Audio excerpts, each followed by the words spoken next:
Geliefdes, goeiemôre. Dit is heerlik om elkeen van u vanoggend hier te sien en om saam hier in die gemeenskap van gelowiges bymekaar te kan wees.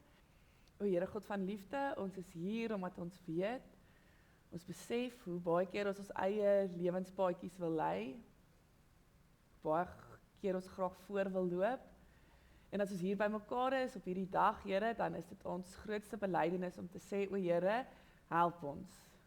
U is ons leermeester, ons luister graag na U, wys ons hoe ons die pad moet loop. Here, U woord is vir ons 'n handleiding as ons nie weet waar of hoe nie. Ons kan so maklik na ons eie koppe luister, of ons eie interpretasies, of ons eie vrese, ons eie bekommernisse kan die oorhand kry, o Here, maar U woord is en bly ons maatstaf, ons padkaart vir hierdie lewe. En as ons vanoggend uit die woord gaan lees, o Here, mag dit gebeur. Mag ons harte oop wees, mag ons ore oop wees, mag ons gees bereid wees om deur U gelei te word. Ons is soos kinders wat voor hulle leermeester kom sit. En daarom kan ons U vra, spreek tot ons, praat met ons, leer ons en lei ons. U, die Almagtige, die Skepper van die hemel en die aarde. Die een wat oral is, maar ook hier en nou. Dankie dat ons dit kan vra in U naam alleen. Amen.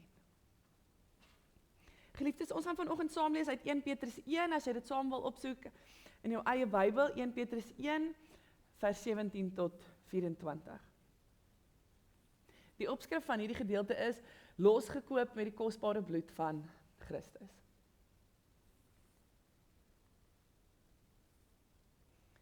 Aangesien julle hom as Vader aanroep wat oor elke mens onpartydig volgens sy dade oordeel, lewe dan in eerbied vir hom gedurende die tyd van julle vreemdelingskap in die wêreld. Julle weet tog dat julle nie met verganklike middele soos silwer of goud losgekoop is uit julle oorgeerfde sinlose bestaan nie. Inteendeel, julle is losgekoop met die kosbare bloed van Christus, die lam wat vlekloos en sonder liggaamsgebrek is. Reeds voor die skepping van die wêreld is hy hiervoor bestem, maar terwille van julle het hy eers in hierdie eindtyd gekom. Deur hom glo julle in God wat hom uit die dood opgewek het en aan hom heerlikheid gegee het. Daarom is julle geloof en hoop op God gerig. Weergebore deur die lewende en ewige woord van God. Nou dat julle in julle gehoorsaamheid aan hierdie waarheid gereinig het, om mekaar as broers ongeveins lief te hê, moet julle mekaar dan ook van harte en vurig lief hê. Julle is immers weergebore, nie uit verganklike saad nie, maar uit onverganklike saad, die lewende en ewige woord van God. Die skrif sê, die mens is soos gras, en al sy pragt soos 'n veldblom, die gras verdor en die blom val af, maar die woord van die Here, dit bly vir ewig. En hierdie woord is die evangelie wat aan julle verkondig is. Het julle geweet dat op hierdie oomblik, na beraming, byna 30 miljoen slawe nog steeds wêreldwyd is? Mense sou dit nie kan dink nie. Dis skokkend, in 'n tyd soos vandag. 30 miljoen slawe in hierdie wêreld nog is. In die tyd van die Bybel was die verskyning van slawe glad nie vreemd nie. Eintlik reg deur die Bybel, van die begin tot die einde, word daar na slawe en slawerny verwys. As ons deur die Bybel blaai, dan sien ons dat Israel, God se volk, ook vir baie jare slawe was. Nie net in Egipte nie, maar ook later in Assirië, toe hulle in die ballingskap weggevoer is. Blaai ons deur die Nuwe Testament, dan vind ons ook dat daar na slawe en slawerny verwys word. Jesus gebruik slawe in gelykenisse, en terselfdertyd begin slawe, waar moontlik, Jesus se volgelinge word. Nou in die tyd van die vroeë kerk, toe die eerste gemeentes tot stand gekom het, was baie van hierdie gemeentelede vrygekoopte slawe, as ook slawe wat nog in kettinge was. Daarom, wanneer die skrywer hier die term losgekoop gebruik, dan hoor daai woorders presies wat hy besig is om te probeer sê. Die verskynsel van slawerny was aan elkeen van sy gemeentelede baie goed bekend. Van daai mense was slawe. Van hulle het vryheid ontvang. Van die mense was steeds slawe, sonder vryheid geloop het. Verstaan ons vandag nog wat dit beteken om 'n slaaf te wees? Wat dit beteken om iemand anders se besitting te wees? Nou mense het in die antieke tyd gewoonlik op 2 maniere slawe geword. Die eerste was wanneer een stad 'n ander stad of een land 'n ander land oorlog gehad het, en dan sou die land of die stad wat gewen het natuurlik die ander ouens gevat het as slawe, weggevoer het. Dikwels is vroue en kinders as gevange geneem. Hulle is na 'n vreemde land toe weggevoer, hulle daar as slawe gaan werk. 'n Bekende voorbeeld hiervan is die geskiedenis van Israel, waarvan ons in die Ou Testament leer. Toe Israel weggevoer is na Assirië in Babylon. Daar het hulle so slawe gewerk vir jare en jare. En die tweede manier hoe iemand 'n slaaf geword het, was omdat hulle iemand anders te veel geld geskuld het. En dan om van hierdie skuld ontslae te raak, sou iemand miskien hulle kinders as 'n slaaf verkoop het, of aan die skuldeiser gegee het. Partymal is hele gesinne as slawe weggegee, omdat daar net eenvoudig te veel skuld was om af te betaal. So wanneer jy 'n slaaf is, dan beteken dit, jou vryheid is weg. Jy werk ongelooflik hard vir iemand sonder enige vergoeding. 'n Slaaf is die eiendom van die persoon wat hom gekoop het. Daar was in die antieke tye, en ons het al flieks van dit gesien natuurlik, waar slawe markte gehou is, waar slawe eienaars kon bi op slawe. 'n Slaaf is gekoop, 'n slaaf is verkoop, net soos wat jy 'n bees of 'n donkie of 'n perd sou koop en eenvoudig verkoop.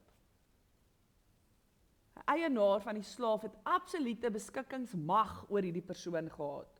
As die eienaar nie tevrede was met sy slaaf nie, of as die slaaf te oud geword het, of as die slaaf siek geword het, of as hy is beseer, of hy is nie gehoorsaam nie, dan het die eienaar die reg gehad om hom eenvoudig dood te maak. Vroue slawe is dikwels gebruik om baie kinders in die lewe te bring. En die kinders wat daar gebore is, was ook die eiendom van die eienaar.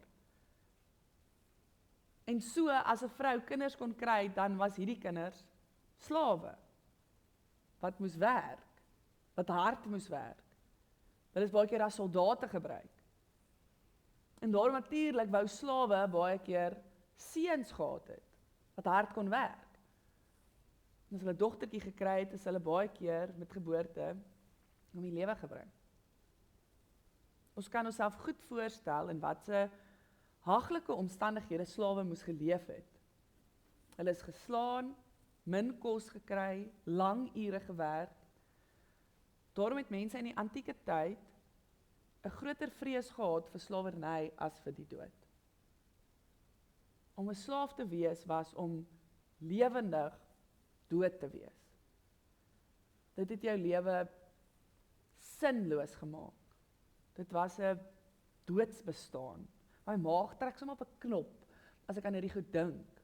As mens dit hoor en as jy weet, dit was nie net 'n realiteit nie, dit is nog steeds in baie plekke in hierdie wêreld 'n realiteit.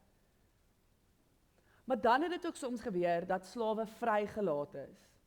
Die eienaar kon besluit dat hierdie slaaf het goeie diens gelewer, en dan het hy vir die slaaf sy vryheid gegee. Dit was ook moontlik dat 'n familielid genoeg geld bymekaar kon maak om 'n slaaf wat verkoop is te gaan terugkoop. 'n Pa kon byvoorbeeld sy seun gaan loskoop. Dit was vanselfsprekend 'n geleentheid van uiterse vreugde, blydskap, as 'n slaaf weer sy vryheid terugkry. Mens kan amper sê as 'n slaaf weer sy lewe terugkry. Nou in die teks wat ons vanoggend saam gelees het, kom die woord losgekoop voor. En ek gee juist vir jou hierdie agtergrond sodat jy 'n idee kan hê van wat dit beteken om die woord losgekoop te hoor. En sê nou dit was op toepassing van jou lewe. Die skrywer het dit ook gedoen. Hy gebruik hierdie bekende verskynsel van slawerny om aan gemeentelede te verduidelik van hulle eie konkrete situasie en hoe Jesus kom ingryp het in hierdie lewe en hulle lewe kom verander het. En dit is net so op toepassing van ons vandag. Daar word aan elkeen van ons gesê, ons is losgekoop. Die implikasie daarvan is dat ons slawe was en ons is losgekoop uit die oorgeerfde, die teks sê sinlose bestaan. Die lewe wat op niks uitloop nie, ons is losgekoop van dit.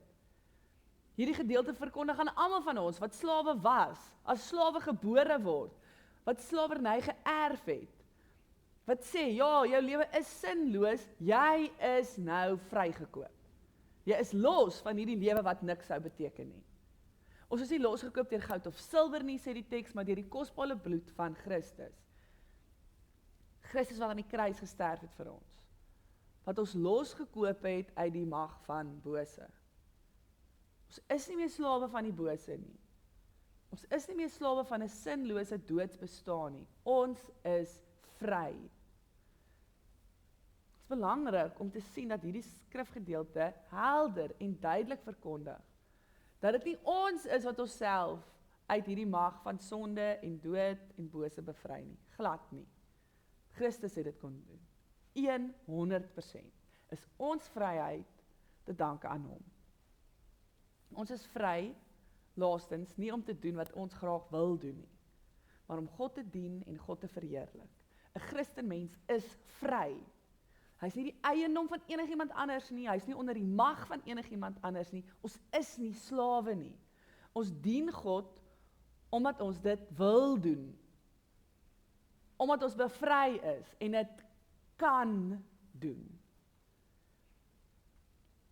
Nou geliefdes, meeste van ons sit vanoggend hier met die teken van losgekooptheid op ons voorkoppe.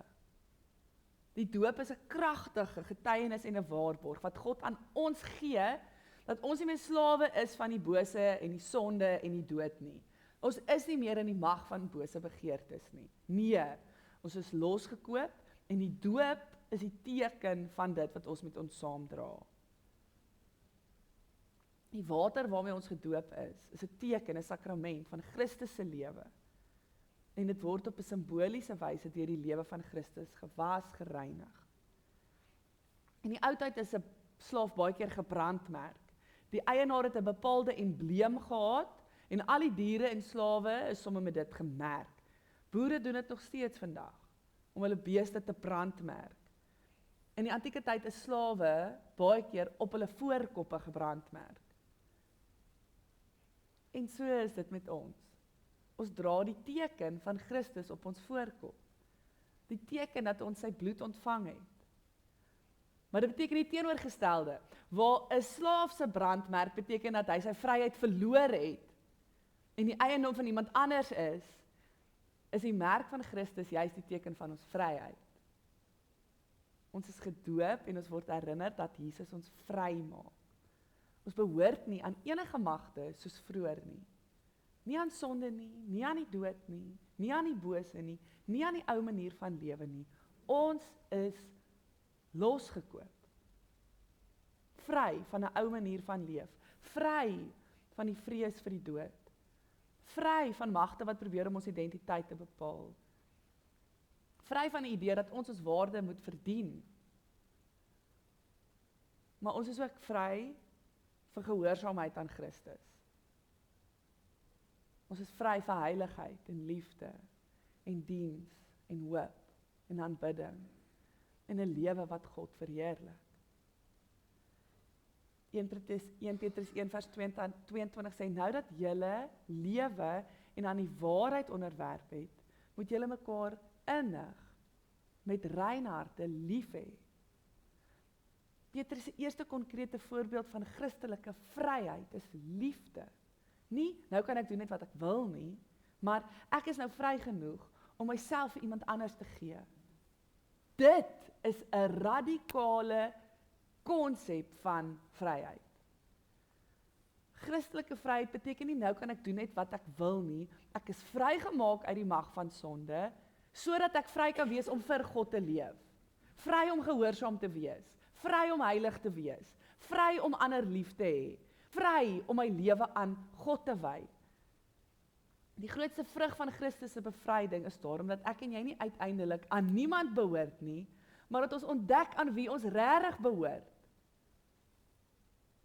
Maar nou hier lê die uitdaging vir elkeen van my en jou wat graag in die lewe wil groei, vir elkeen van ons wat graag 'n beter lewe wil leef, vir elkeen van ons wat nie dink, maar ek het alles uitgefigure en ek is alright nie. Vir daai lê die uitdaging, vir elke ouer, vir elke ouma en oupa wat graag hulle kinders, kleinkinders iets van God wil leer.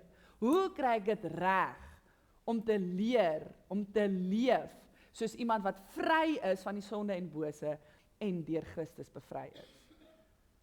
Ons weet, ons en ons kinders wil as bevryde mense leef, nie as slawe wat vas is aan 'n sondige begeerte nie, maar as mense wat in groot vreugde en dankbaarheid en vrymoedigheid die Here kan dien.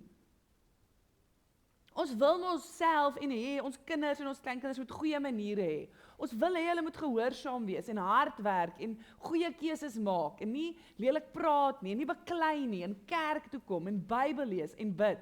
Alles uiters belangrike goed. Maar die Christelike doel is tog meer as net gedrag. Die vraag is nie, hoe kry ek dit reg, of hoe kry ek dit reg dat my kind hom goed gedra nie. Die dieper vraag is eerder, hoe help ek my kind om te ontdek wie hy of sy is in Christus, en vanuit daai identiteit te leef. Hoe leer ek nie net my kinders of kleinkinders wat hulle mag en nie mag doen nie? Hoe leer ons hulle om nie aan daai tipe dinge te behoort nie? Wanneer 'n kind byvoorbeeld versoek word om te jok, is die Christelike boodskap nie net, moenie jok nie, want God gaan jou straf nie. Dis, jy hoef nie 'n slaaf van leuns te word nie. Jy behoort aan Christus en jy's vry om die waarheid te vertel. Dit klink anders. Wanneer jou kleinkind jaloers is, jy moenie 'n slaaf van jaloesie wees nie, jy behoort aan Christus. Jy is vry om bly te wees wanneer dit goed gaan met iemand anders. Wanneer jou kind kwaad is, kan jy eerder sê, jy hoef jou nie deur woede te laat beheer nie. Jy is vry om anders te kies. Dit is 'n ander tipe Christelike opvoeding. Die wêreld leer ons kinders, jy is vry om te doen wat jy wil. Die evangelie leer, jy is vry wanneer jy nie meer deur alles wat jy wil hê beheer word nie. Die wêreld leer ons kinders, jy is vry wanneer jy doen wat jy wil. Christelike opvoeding sê, jy is vry wanneer jy nie meer deur alles wat jy wil hê beheer word nie. Dit is 'n uiters belangrike onderskeid.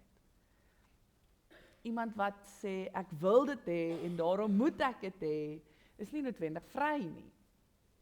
Iemand wat sê, ek wil dit hê, ek hoef dit nie te hê nie, begin iets van Christelike vryheid verstaan. Sonde is nie net dinge wat ons doen wat verkeerd is nie. Sonde kan ook die mag wees van dinge wat ons beheer. En Christus bevry ons juis hiervan. En dit, geliefdes, moet ons met intense vreugde vul, dat ons vrygemaak is, losgemaak is. Jy kan jou voorstel hoe bly 'n slaaf moet wees die dag wanneer sy kettinge afgehaal word, wanneer hy vry is. Iemand wat geen toekoms gehad het nie, wat nou 'n erfgenaam is van die Vader. Dink net die blydskap van iemand wat sy lewe terugkry. Ons is presies dit. Mense wat vry is, bevry van sonde en dood en bose. Christus het ons daarvoor betaal met sy bloed, dis daar. Dis 'n rede om fees te vier, te jubel, te juig. Selfs in die mees neerdrukkende omstandighede kan ek en jy vrede vind in Jesus, want hy het ons bevry. Geliefdes, God bevry ons nie net van iets nie, hy bevry ons ook vir iets. Dit skep 'n ander soort vreugde. Die vreugde van die bevryde slaaf is nie, nou behoort ek aan niemand nie, maar soos in die Ou Testament, Farao is nie meer my meester nie. Ek behoort aan God.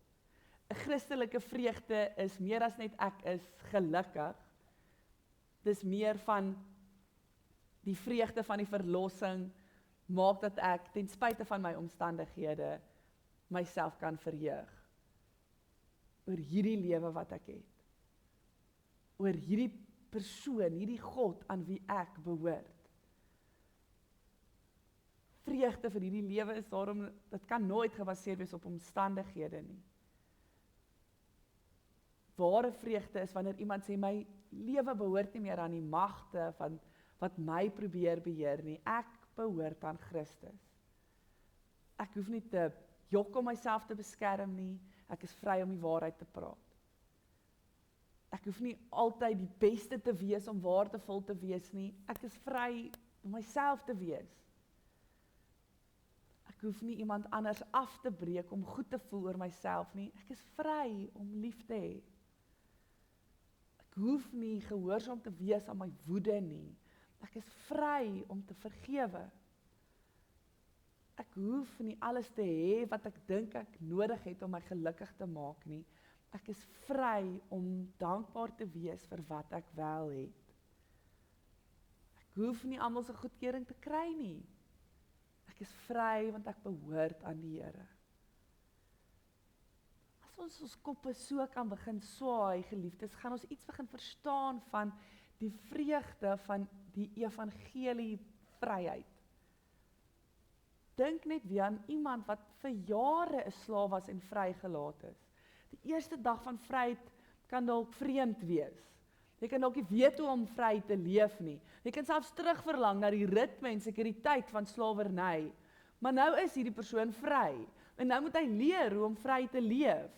En ek dink dit is 'n besonderse goeie boodskap van Christelike disippelskap. Om te hoor, oor en te beleef, oor en oor. Jy is gedoop, jy is vry.